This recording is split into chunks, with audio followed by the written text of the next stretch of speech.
Good morning.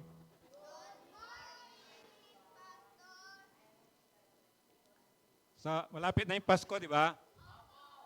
Sana meron sa inyo na yung magaling mag-decorate. Wala na yung nagde-decorate sa atin in the past, yung Christmas decorations. Pag Sabado ata nila ginagawa yon.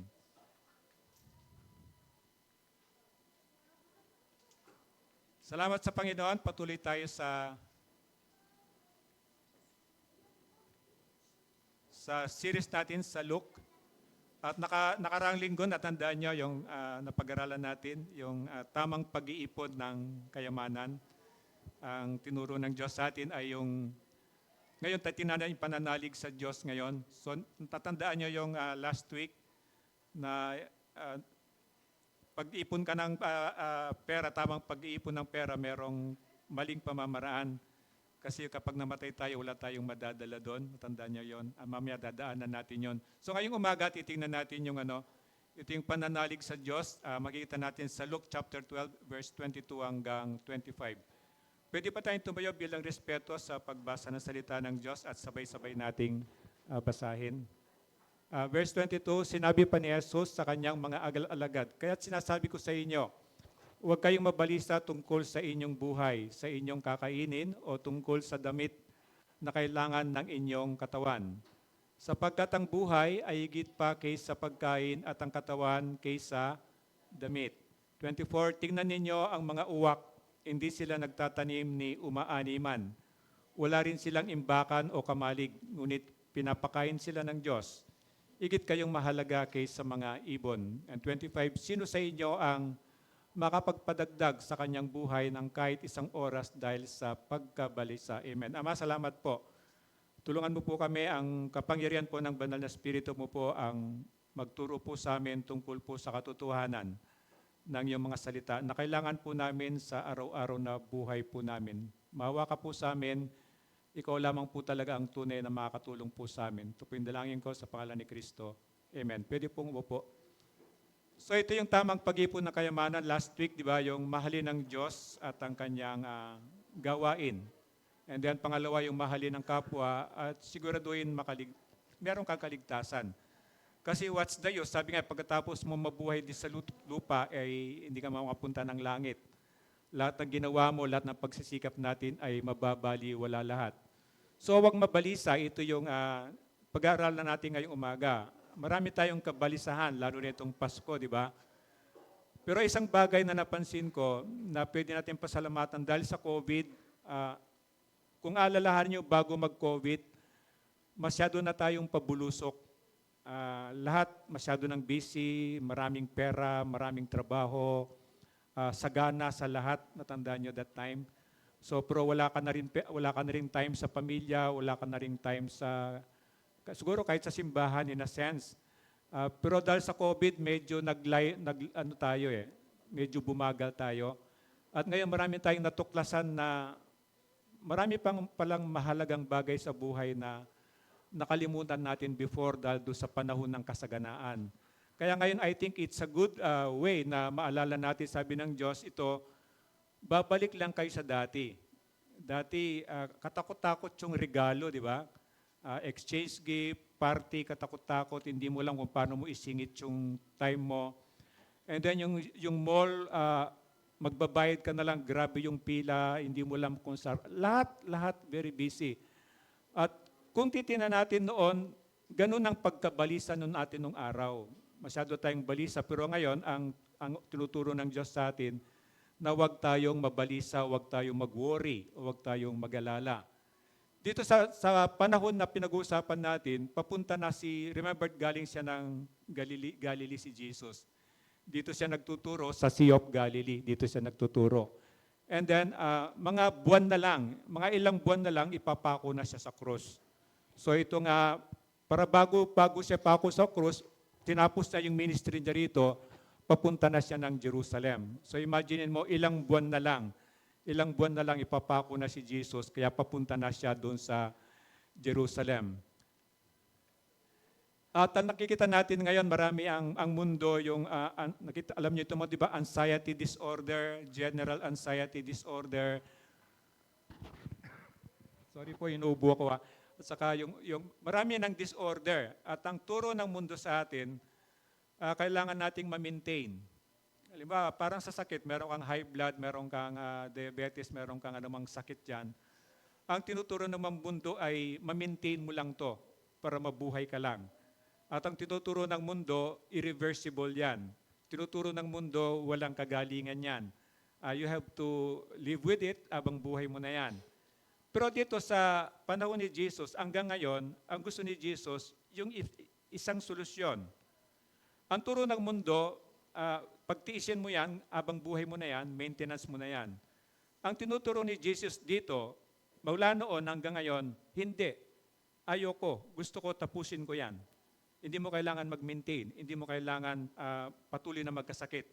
Gusto ko gumaling ka, hindi ka patuloy na maghihirap, hindi ka patuloy na magiging alipin. Ito yung gusto ng Diyos. So, nasa atin pa rin yung choice.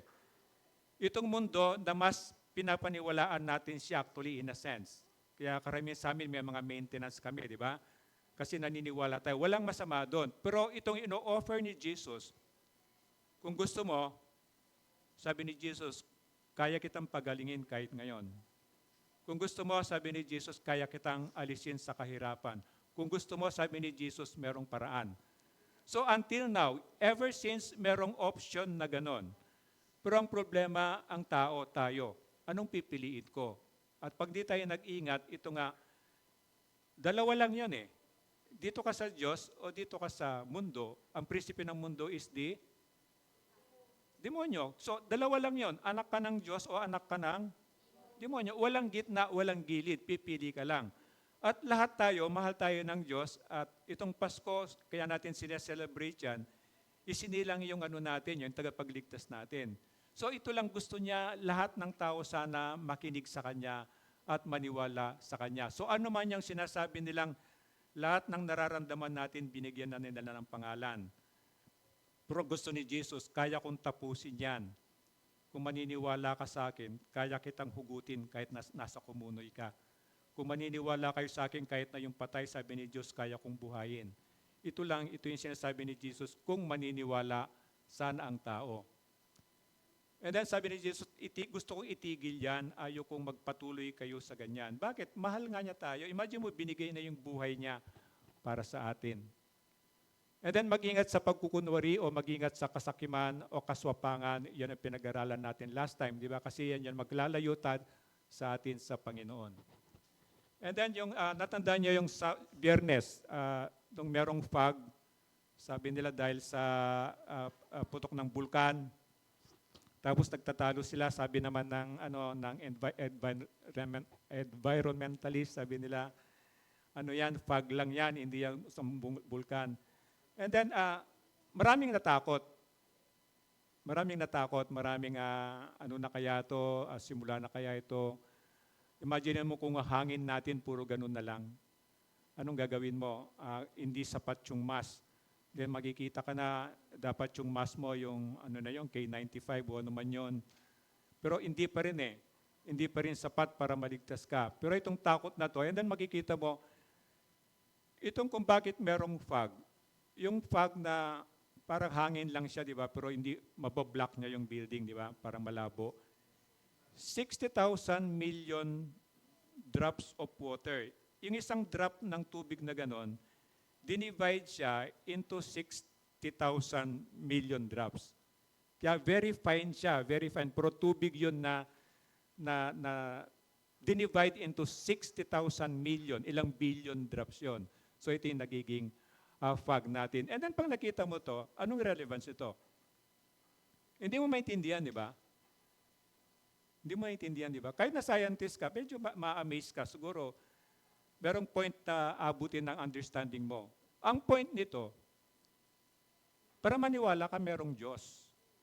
Para maniwala ka, tao lang ako, hindi ko kaya to. Hindi ko kayang intindihin to.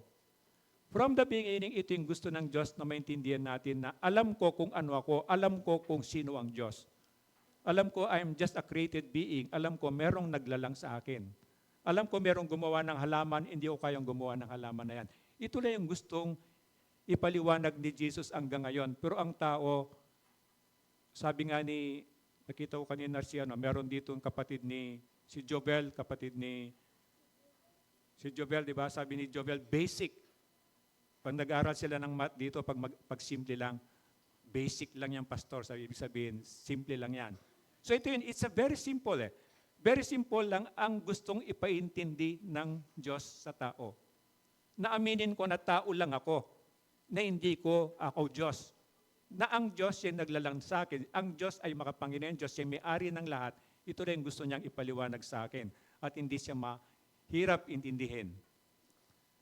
And then sabi niya sa 22, sinabi pa ni Jesus sa kanyang mga alagad, kaya't sinasabi ko sa inyo, huwag kayong mabalisa tungkol sa inyong buhay, sa inyong kakainin o tungkol sa damit na kailangan ng inyong katawan. So itong bare months, nagsisimula na naman yung natin, yung pag-worry natin, ano kaya yung hahanda natin, ano kaya yung isusuot nating damit, mga anak ko, dapat may bago yan pag Pasko.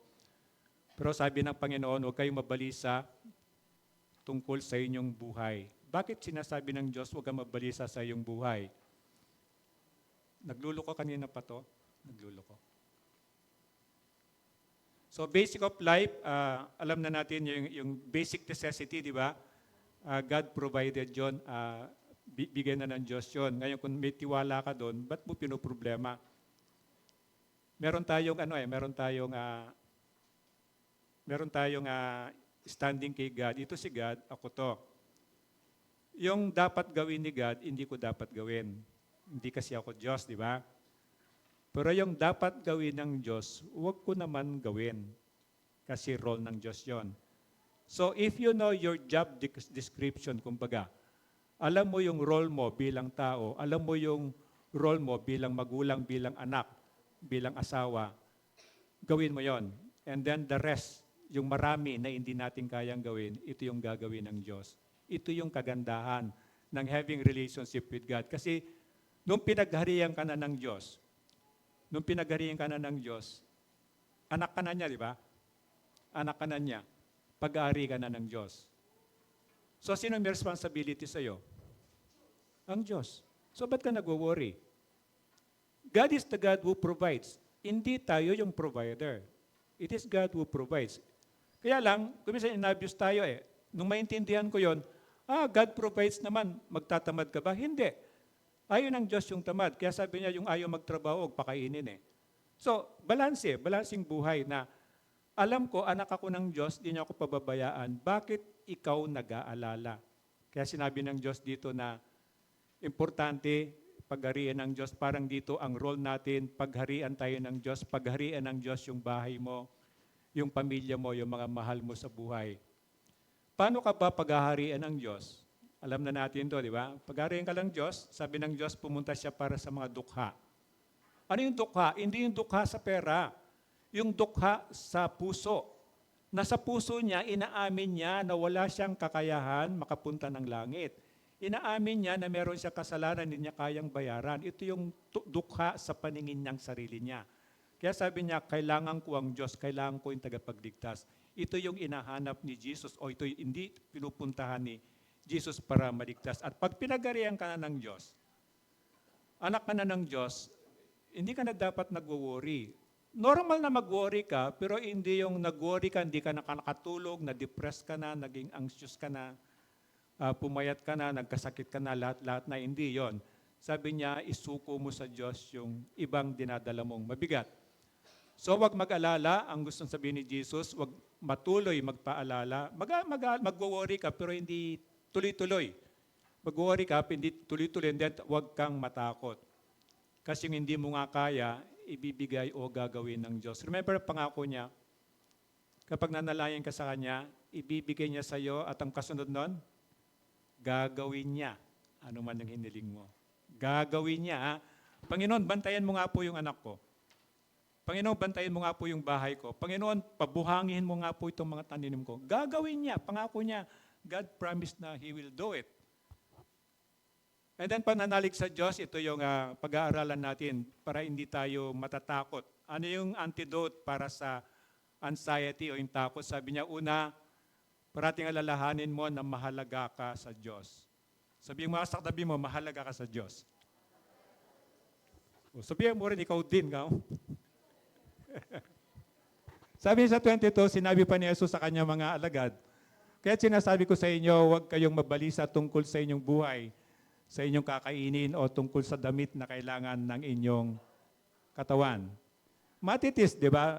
Pinag-aralan, matitis ito yung mga, tayong lahat, matitis tayo. Disciple o learner. Hindi yung marites yung learner, yung nag-aaral, tapos natututo, tapos ginagamit sa buhay, di ba? So ito yung majority na nandun doon sa lugar ni Jesus. Nangangaral siya, ito yung majority. Kaya lang meron din dito mga salungat, di ba? Meron yung mga pariseyo, meron dito yung mga naghahanap lang ng mapipintas. Meron naman yung iba, gusto na lang makatanggap ng kagalingan, gusto na lang kumain. Walang masama doon. Pero ang kinakausap ni Jesus actually itong mga ito. Kasi parang tayo, gusto niya tayong matuto.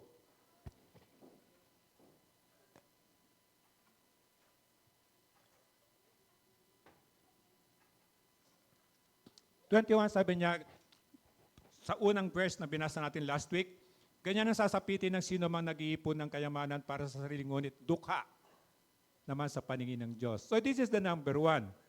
Nadukha sa paningin ng Diyos, ibig sabihin wala siyang relationship kay God. Kasi once na nagkaroon ka ng relationship kay God, di ba anak ka na ng Diyos, di ba yaman ka na, hindi ka nadukha. Yung rich na spiritually, hindi lang yung physically o monetarily. And then alipin, empleyado. Empleyado, pwede ka magtrabaho ng 8 hours, pwede ka mag-overtime, di ba? Yung gusto niyang ipaliwanag lang. And then yung alipin, ang gusto niyang sabihin, hindi ka pwede mag-serve ng dalawang master. Di ba kung alipin kita, akin ka lang. Hindi ka pwedeng alipin kita, alipin ka rin ni AJ. Parang gano'n. So hindi po pwede yung gano'n. Yung tinuturo ni God. So sabihin, hindi ka rin pwedeng maging alipin ng pera, alipin ka ng Diyos. So hindi mo pwede sambahin ng Diyos, sambahin mo rin yung pera. Pipili ka lang sa dalawa, Diyos o pera. Maganda na, sino may gusto ng pera? Lahat, di ba? Lahat. Kaya lang, ang problema, maganda to, gusto ng Diyos to Meron tayo lahat niyan. Ang gusto lang ng Diyos, pag may pera ka, huwag mo siyang kakalimutan. Uunahin mo parati siya. Di ba meron siyang panalangin na huwag mo ako masyadong payamanin, baka makalimutan kita, O Diyos. At huwag naman mo ako masyadong maghirap, baka magnakaw ako dahil sa kahirapan magkasala ako sa iyo, di ba? So Diyos sa pera, maganda yan na ibalansin. Yung balancing buhay. Ako hindi balance Ang pinapangarap ko hindi balance. Parang gusto ko higit sa Diyos, yung iba dito lang. Balance di ba ganito? Ang sa akin pinapangarap ko talaga, parang dito. Parang higit sa Diyos, tapos yung iba, pangalawa lang. Mas parating higit sa Diyos o parating inuuna ko yung Diyos.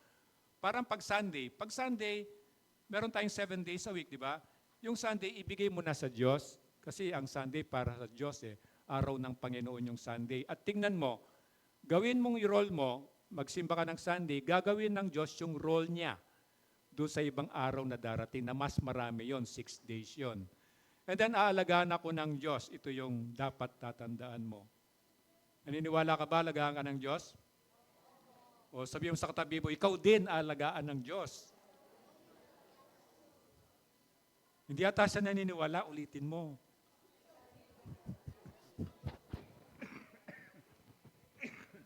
So ito yung dapat na parati natin na ipaalala sa sarili natin na di bale, hindi naman ako pababayaan ng Diyos, alagaan ako ng Diyos.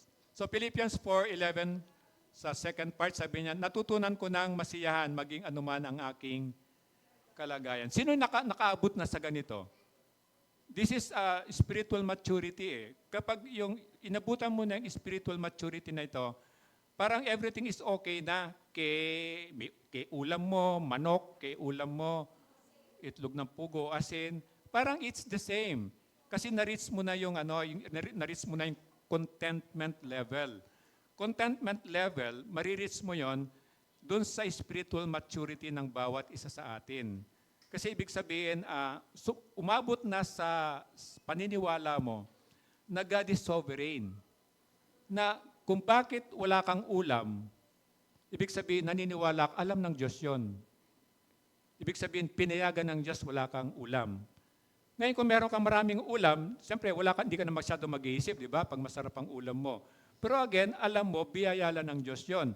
Kaya yung nagbigay ng ulam sa'yo, hindi siya talaga yung 100% na pinaparangalan mo. Kundi, ang 100% mo na kay God, and then yung 99% nandito sa tao. So ito yung when you reach that kind of maturity, ano man yung estado mo sa buhay, hindi ka nagwo-worry. Kasi alam mo na alam ng Diyos yung sitwasyon mo. Ito yung medyo kailangan natin pagsumikapan na abutin natin yung ganong klaseng maturity. Yung pagtitiwala sa Diyos ay buo-buo, hindi yung multiple choice. Ay, ito pinagkakatiwala ko, ay, ito kailangan kong gawin. Tapos, ano sabi ng tao? Nasa Diyos ang awa, nasa tao ang gawa. Sa Diyos ang awa, gagawa rin ako. Parehas yun, balanse, pero yung pananampalataya talaga, gagawin ko yung abot na makakaya ko, pero ang hindi ko kayang gawin, ipapasa Diyos ko, yun yun. Yun, hindi yung talagang ipipilit ko to the point of magko-compromise na ako para makuha ko lang yung gusto ko. Ito na yung sinasabi niyang kulang siguro yung pagtitiwala mo pa sa Diyos. Pag nabuo itong pagtitiwala mo sa Diyos, yun, normal as human, makaramdam ka ng worry or anxiety, pero hindi ka talaga mamumroblema ng todo. Kasi iglap lang, alam ng Diyos na nalulungkot ako ngayon. Alam ng Diyos na sumasama yung loob ko. Yung ganun, mawawala na kagad yung worry mo na yon. Philippians 4:19, sabi niya, sabayan niyo ako, at buhat sa hindi mauubos na kayamanan ng Diyos, ibibigay niya ang lahat ng ating kailangan sa pamamagitan ni Kristo Jesus. Ilan ang ibibigay niya? Lahat. Lahat. Saan nanggagaling? Oo, nakita niyo yon? Hindi mauubos. Hindi mauubos. Bakit ang tipid-tipid mong manalangin? Bakit sabihin mo sa kanya na kahit ano lang po, kahit na 1,000 lang po. Bakit kahit 1,000 lang po? Bakit hindi mo dagdagan? Nakita mo nga, hindi mauubos na kayamanan ng Diyos. Ibibigay niya ang lahat. Kaya sabi niya, ano mang hilingin mo sa prayer, ibibigay niya at gagawin niya. Gagawin niya. Isa sa mga promises ng Diyos. So ito, pag inabot mo yung ganong klaseng maturity, bakit ka nandyan? para na pag umabot tayo sa ganitong maturity, kahit na wala ng libreng bigas, kahit wala ng perfect attendance, kahit wala ng gift, pupunta ka pa rin. Kasi pinupuntahan mo ay ito na yon. So, don't be offended. Ito talaga yung role ni God. Of course, si God, gagawin niya lahat para pumunta ka dito. Pero darating ang time na ang talagang makikita niya sa puso mo, siya. Siya talaga yung reason. Siya talaga yung reason na pupuntahan mo. And then 22, sinabi pa ni Jesus sa kanya mga alagad. Tayo yun, sabi niya. Kaya sinasabi niya, huwag kayong mabalisa tungkol sa inyong buhay, sa inyong kakainin tungkol sa damit na kailangan ng inyong katawan. Sabi nga ni Jovel, basic lang yan. Ba't ka problema? Problema ka, bakit wala kang mansyon, di ba? Problema ka, bakit wala kang mga diamond katulad ng kay Sharon Cuneta, di ba? Siguro yun, pwede pa. Pero itong maliliit na bagay, sabi niya, bakit ka nagwo-worry dyan? Sapagkat ang buhay ay higit pa kaysa pagkain at sa katawan kaysa damit. Ito yung pinaka gusto kong salita sa Tagalog, aalalayan ka ng Diyos. Yung sa English kasi yan, God will sustain you, parang God will sustain you. And then kapag inano mo yung napakaganda talaga ng Tagalog. Ang makikita mong pinakamagandang salita, aalalayan ka ng Diyos para mangyari yung plano niya sa iyo.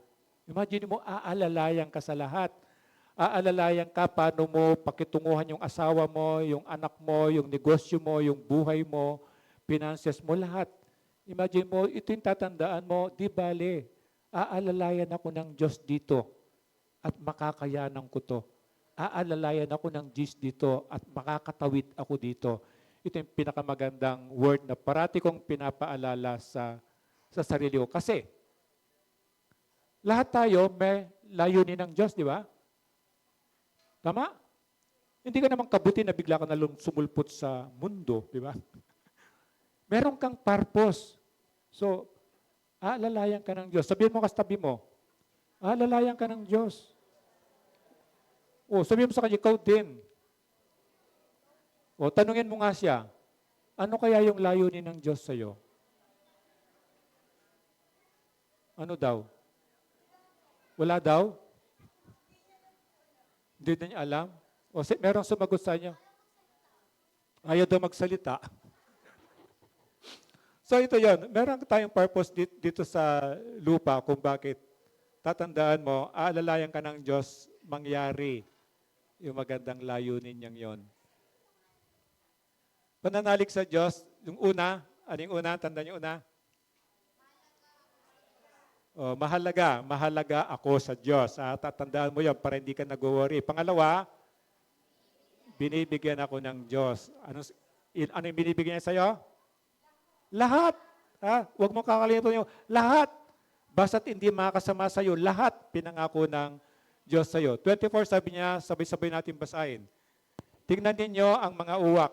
Hindi sila nagtatanim ni umaaniman. Wala rin silang imbakan o kamalig. Ngunit pinapakain sila ng Diyos. Higit kayong mahalaga kaysa ibon. Pati mo yung katabi mo. Hindi naman siya mukhang ibon, di ba? Pero kung yung ibon nga, nakakita na ba kayo ng ibon? Hindi, makataga Maynila. Hindi meron? O sino nakakita ng ibon? O merong hindi nakakita? O yun doon. Meron. So, sure kayo nakakita na kayo ng ibon? Kasi nung nagdadala ko ng mga street kids sa Tarlac, doon sa Tent of Elijah, tapos, siyempre dadaan kami ng expressway, di ba? Tapos maraming bukirin doon. Tapos siyempre may makikita ka mga kabayo, di ba? Sabi ng mga kabayo, Pastor, may daga. Ang tingin niya sa kabayo, daga. Kasi they never seen, siguro sa buhay nila, nasa kalye sila, hindi sila nakakita ng kabayo. Kasi makita sila ng baka, na ano pa yung baka, parang yung may stripe na ganon, na malaking baka. Pastor, makita mo ang taba ng pusa, sabi niya. Kasi wala silang concept. So ito yung sabi ng Panginoon na huwag kang mag-alala. Kaya pag nakita mo yung mga ibon, alalahanin mo sila. Alalahanin mo yung sinabi ng Diyos. Mas mahalaga ka kaysa ibon. So pag tinignan mo yung ibon, kausapin mong ibon, ano sasabihin mo sa ibon? Mas mahalaga ako sa iyo. Para maalala mo na hindi ka dapat mag-alala sa buhay mo. Kung ang mga ibon, hindi sila pinababayaan ng Diyos, ikaw pa kaya? So dito sa Israel, this is Israel. Pag nakita mo yung mga, di ba kahit sa mga docu, dito nagmamigrate yung pinakamaraming ibon sa lahat ng buong mundo. Na yung galing Europe and then dadaan yan, and then ito yung iiwas sila sa winter. Magyeyelo, di ba? Pag nagyelo, kaya nilang lamig. Ang problema, wala sila makain kasi lahat nagyelo na eh. So, magmamigrate yan bago magyelo. Ang isang mga pinaka-destination nila is Israel. And then, bakit Israel? And then dito merong plain na malawak talaga, malawak yan. And then, sabi sa history at sa mga libro, isa sa pinaka-matabang lupa sa buong mundo, sa anumang mundo. And then, may isip mo, bakit? Siguro sabi ko yung mga tain ng mga ibon na to, magmamigrate, tatay sila doon, ang mga pakpak nila doon, and then magiging fertile yung lupa. Pero, pag tinignan mo yung Bible, pag tinignan mo yung mga bandang Revelation, di ba remember yung Armageddon? Dito mangyayaring Armageddon eh. Yung magpapatayan talaga na milyon-milyon talagang mamamatay doon. And then ano sabi ng Bible doon? Yung mga bangkay nila, dahil sa dami, of course, galit ng Diyos yun. Dahil sa dami na mga bangkay nila, sabi niya, hindi na may lilibing. Sila'y kakainin ng ibon. So kaya palang ngayon palang, dito na sila, pag nangyaring Armageddon, meron ng mga ganong karaming ibon, para kainin yung mga bangkay na resulta ng pagre-rebelde ng tao sa Diyos. And then makita mo kahit sa mga Israel Air Force, makita mo parating report, mas marami silang, sabihin natin, na-accidenting plane o nasisirang plane o sumasabog na plane, namamatay na piloto sa ibon kaysa dun sa giyera. Kasi once na yung ibon, nahagip siya yung engine yun eh. So puputok siyempre yung engine, masusunog, and then marami nang pwedeng mangyari. Pero ngayon, dahil sa katalinuhang binigay ng Diyos sa kanila, pinag-aaralan nila anong panahon darating yung mga migration ng birds. So ang ginagawa nila, tinatrack nila yon, and then naglalagay sila ng mga area na na lalagay nila ng tubig, mga pagkain ng birds para dun sila.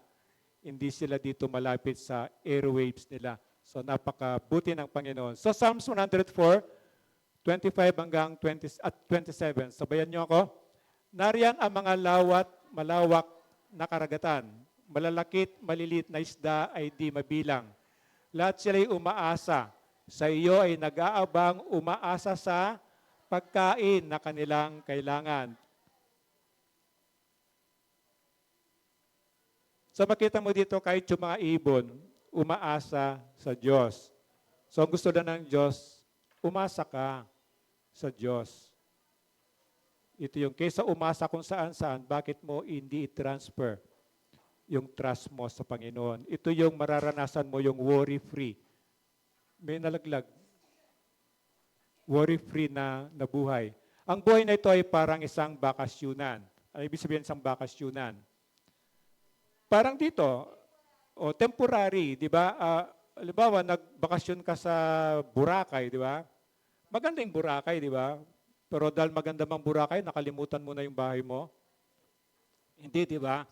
Actually, pag tumagal ka ron, kahit anong ganda doon, namimiss mo yung bahay mo kasi there's no place like home, di ba? Na kahit anong klase lang yung bahay mo, mahal mo yung bahay mo. So parang gano'n ang gusto ng Diyos matutunan natin. Temporary resident lang ako ng earth. Anak ako ng Diyos. Pagkatapos ng buhay ko dito, ang permanent resident ko ay sa heaven, sa langit. Ito yung permanent resident ko. Kaya kami, di ba, meron kaming paboritong joke ko to paulit-ulit, di ba? Na tatlong citizenship, di ba? Citizens of heaven, Filipino citizen, at saka senior citizen. So tatlo yung citizenship na namin. And then sa Malakay, sa Karaya at sa Saga, yung tatlong books sa uli ng Testament, ng Old Testament, dito makikita yung sinasabi ng Diyos na nagtanim ng marami, konti yung inani. And then kumain pero hindi nabusog, uminom hindi nalasing, and then nagdamit pero nalalamigan pa rin. Bakit? Bakit sinabi dito ng mga prophet na yon? Kasi nakalimutan nila ang Diyos. Hanggang ngayon, 2023, marami pa yung nandito sa ganito na hanggat hindi ka bumabalik sa Diyos, sayang yung inihanda ng Diyos para sa iyo. Na inihanda niya noon pa, bago ka pa isilang kasi nakalimutan niyang Diyos.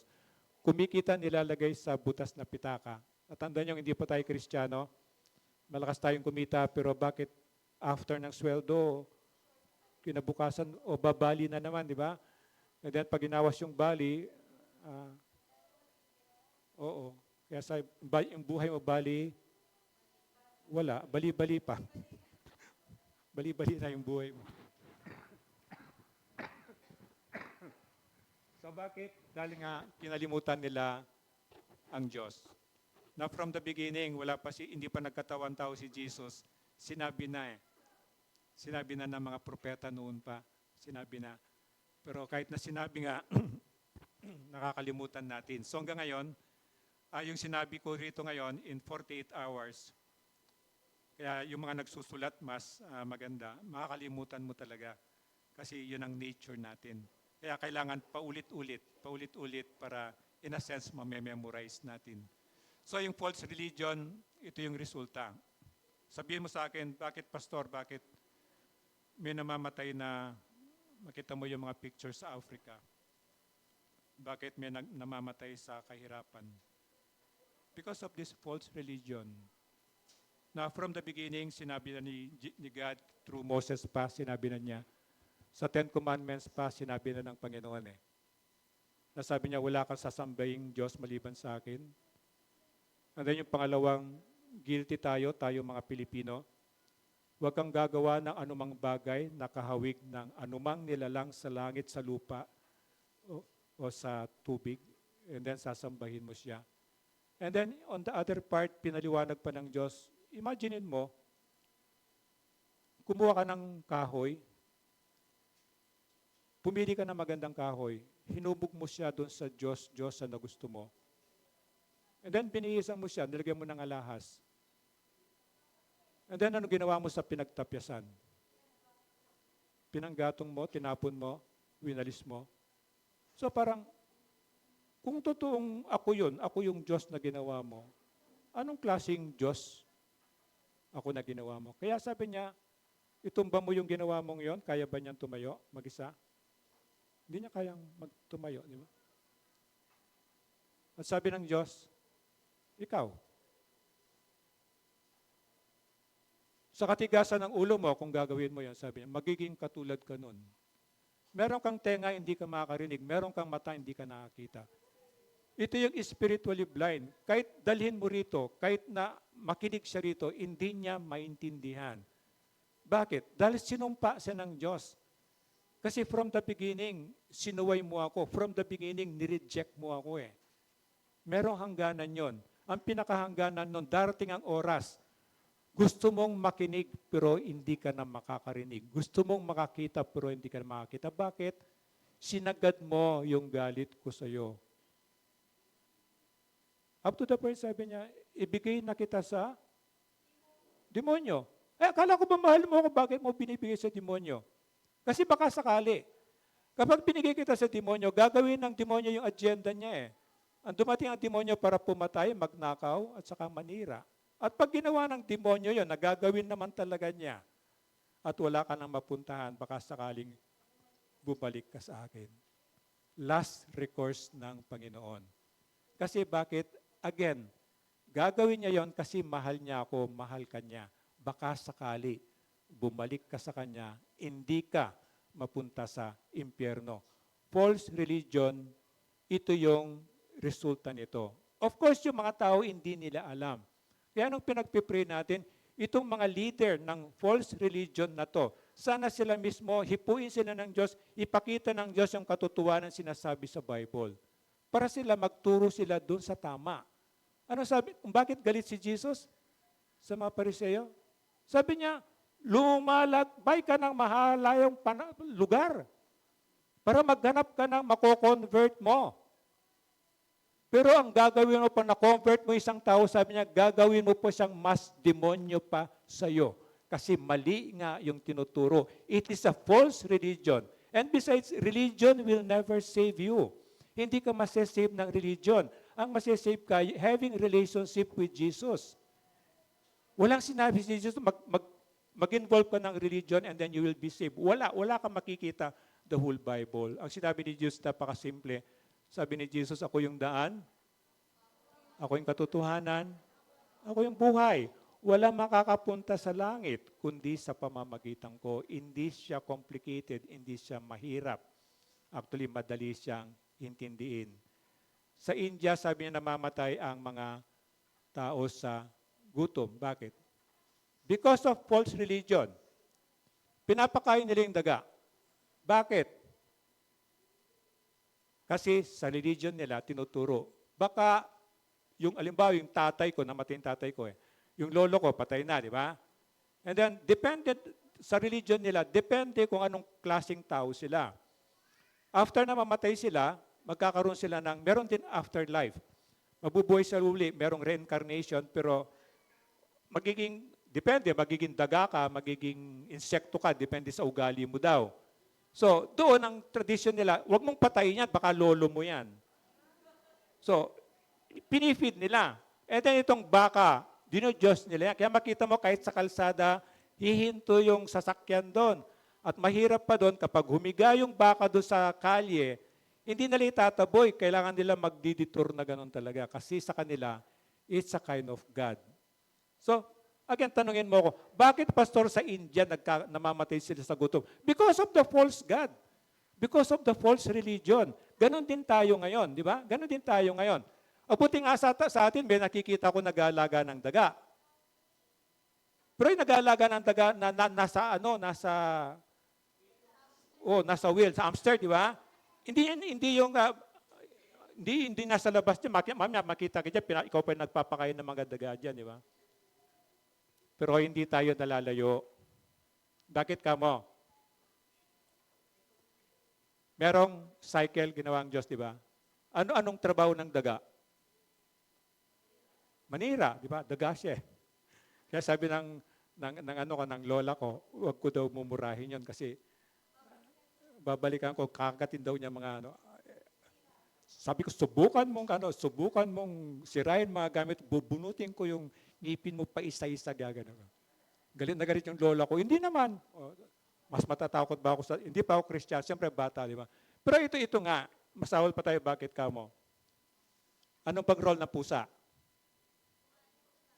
Ha? Kumain na daga, di ba? So, ang ginagawa natin sa pusa? Ha? Pinapakain mo, di ba? Ayaw na niyang kainin ng daga. So, sinong sumira doon sa cycle na kinreate ni God? Tayo. Lahat yan Lahat, nature yan. Ano man ang pinagagawa natin sa mundo, tayo yung merong involvement doon. Pati na yung mga prutas na kinreate ni God, merong buto yan, malinaw sa Bible yan. Ngayon, makita mo, gustong-gusto natin yung seedless, di ba? Ang mangyayari ngayon, hindi ka na pwede magtamin from the seed. Magdidepende ka na. So dito, bakit ka mo? Because of false religion. Kahit ngayon, Kristiyano ka, Kristiyano tayo, pag hindi tayo nag-ingat, bumabagsak tayo sa mga ganyang klase. Hindi nga lang ganun ka-grabe siguro, hindi ganun ka-extreme. Pero without the guidance of God, nagpo-fall tayo pa unti-unti nung ganung klaseng compromises. And then, how you go back? Paano ka babalik? Magkaroon ka ng genuine relationship with God, and then makinig ka sa Kanya every day. Every day. Parang kumakain ka ng kanin every day. Kakain ka ng spiritual word every day. Hindi pwedeng once a week lang, hindi pwedeng Sunday lang. And then makikita mo those little boundaries. Kaya pala parati akong walang bigas because of this. Hindi dahil sa daga, kundi dahil sa akin. Kaya pala ganon. And then again, you go back to the basic. And then Psalms 34:10, sabi niya, kahit mga leon ay nagugutom din, sila'y nagkukulang sa hustong pagkain. Ngunit, ang sino mang kay Yahweh ay sumunod, mabubuting bagay sa kanya'y di mauudlot. Again, obedience lang Mahirap di mag-obey, di ba? Pag sinabi ni God sa'yo na yung sinuntok ka, tapos na black eye ka pa, tapos sabi ni God sa'yo, patawarin mo, madali ba yon? Mahirap. Pero sabi ni God, yung sumunod, mabuting bagay sa kanya ay hindi mauudlot. Alam mo hindi mauudlot? Tuloy-tuloy yon, tuloy-tuloy yon, tuloy-tuloy yon, tuloy-tuloy yon. Walang ano yon. Again, sinabi ni God kanina pa, unlimited doon sa kayamanan mula sa langit. Isaiah 33:15-16, sabi niya, sabayan niyo ako, ngunit maliligtas kayo kung tama ang sinasabi ninyo at ginagawa. Huwag niyong gagamitin ang inyong kapangyarihan para apihin ang mahihirap. Verse 16, huwag kayong tatanggap ng suhol. Huwag kayong makikiisa sa mga mamamatay tao o sa mga gumagawa ng kasamaan. Hindi ka tumatanggap ng suhol, ikaw naman ang susuhol. Ay mga magulang dyan, mga kuya-kuya, ate-ate, para gusto mong utusang mabilis, di ba? O, halika, bili mo ako ng may sukli 10 yan, sa'yo na yung sukli. O, mabilis yun, di ba? Ngayon, kapag hindi mo na sinuhulan yung inutusan mo, wala na. Abulin mo ng palo, tatakbo lang sa'yo yun, di ba? So, sa gayon, magiging ligtas kayo para parang nasa loob ng matibay na tanggulan. Hindi kayo mawawalan ng pagkain at inumin. Ulitin natin. Sa gayon, magiging ligtas kayo parang nasa loob ng matibay na tanggulan. Hindi kayo mawawalan ng pagkain at inumin. Isa sa mga promise ni God, tambak ang promise ni God na pwede mong i-claim na hindi ka mauubusan. Alaga ng Diyos ang kanyang mga anak. O, tagay mo yung katabi mo, anak ka ba ng Diyos? O, sinong may sumagot na hindi? O, tanungin mo rin, ikaw ba anak ng Diyos? Di sila anak ng Diyos? Anak ng Diyos. So, yun ang sigurado, anak ka ng Diyos at ang pangako niya sa iyo, hindi ka niya pababayaan. So, ano yung una? Pananalig sa Diyos. Ano yung una? Mahalaga ka sa Diyos. Pangalawa, binibigyan ka ng Diyos. Tatanda mo yan para hindi ka nagwo-worry. At ang pangatlo, pinayagan ako ng Diyos. Kaya ka may buhay ngayon, kaya ka nandito, pinayagan ka ng Diyos. Hindi dahil sa gusto mo lang yon. 25, sino sa inyo makapagdagdag ng kanyang buhay ng kahit isang oras dahil sa pagkabalisa? So wala kang magagawa eh. Di ba? So ba't ka pa mag-worry? Sinong madadagdagan ba yung buhay mo? Ito yung tinay sa English, oh. And which of you, by worrying, can add 1 cubit to this stature, di ba? Kaya gustong-gusto ko yung Tagalog. Ano ba yung 1 cubit? 1 cubit, magmula dito sa, gumanon nga kayo, magmula dito, ganunin niyo yung ano niya. Magmula dito hanggang sa dulo ng daliri mo. Ito yung 1 cubit. So, ibig sabihin, sa English, di ba? Sa English, madadagdagan ba ako ng 1 cubit kung ako yun, no, di ba? Ibig sabihin, kung 5'6" ako, magiging 7'2" ako. Madadagdagan ako ng 18 inches eh. 18 inches yung 1 cubit, di ba? So, pero kagandahan ng Tagalog again, ang linaw. Sabi sa Tagalog, sino sa inyo makapagdagdag ng kanyang buhay ng kahit isang oras dahil sa pagkabalisa? So napakaganda po ng translation natin ng Tagalog. Kahit natignan mo sa mga marami yan, King James, New King James Version, American Version, NIV, ma-appreciate mo yung Tagalog po natin. Lalo na yung Tagalog natin na ano, nandiyan sa inyo. Nandiyan sa inyo. Yung ganyang version, yung ganyang version. Pakitaas nyo. Yan, yung ganyang version, this is the best. Ito yung ginagamit natin dito. This is the best translation ng Tagalog. Actually, mas maganda pa siya sa English, parang dito sa nakita natin.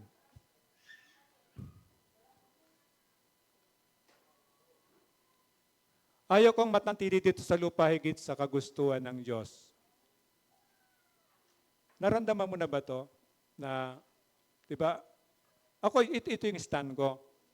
Na, kaya sabi ko, di ba mag-isa ako rito sa center.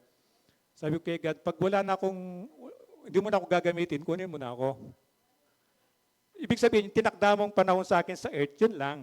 Yun lang, tama na sa akin yung ganon. Kasi sa ngayon, gusto ng lahat umaba yung buhay, di ba? Kaya makita mo, pag may birthday, ano yung handa? Spaghetti, pansit, Mickey, di ba? Bihon, ano pa? Kanton, di ba?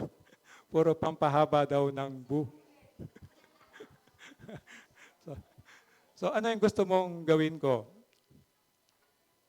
Tatandaan mo na ang Diyos ang nagbibigay, ang Diyos ang kasama yung buhay natin doon.